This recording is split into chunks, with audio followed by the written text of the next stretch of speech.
The story of Anna Karenina is the story of love in its many forms. The novel really is about love and the film is really about love, but it just picks the moments that highlight that the best. It's a piece that looks at different angles of love and different angles of relationships, honestly and openly and without judgment. Steva. The books are studies on the human condition, and that takes in the positives and the negatives. It's a very sophisticated soap opera, set in a time more valorous and chivalrous than our own, and more passionate, in a more passionate place than our own. Our main story is a love triangle between Anna Karenina, who's married to successful politician Alexei Karenin. She's a rich society woman and falls in love with a dashing young cavalry officer. They have a child, they are well off, they have a certain place in society, and she is the perfect, dutiful wife. And it's more like a sort of bolt of lightning from the outside world, opens her eyes to another way of living, another way of loving, and another way of being. Oh God, oh forgive me, that's the end of everything. The story with Anna is that she's unable to see what's right in front of her face, and it's the tragedy of her in a way, particularly with that kind of relationship with Karenin. She's unable to recognise the love that he does actually feel for her. Tell me what I did to deserve this.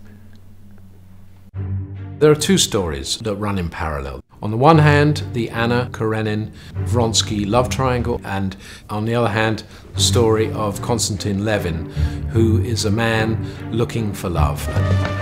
I need your advice. Well, come into my room then. I'm in love. I've come back to propose. Have you guessed who she is? Konstantin!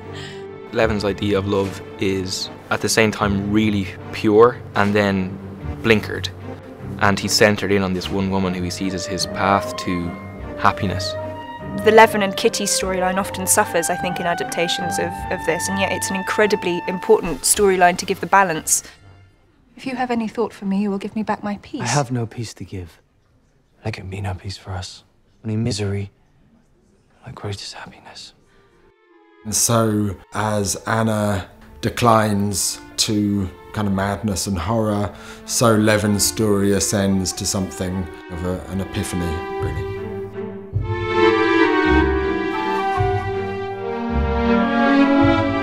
The piece is a tragic love story, and the tragedy affects everybody.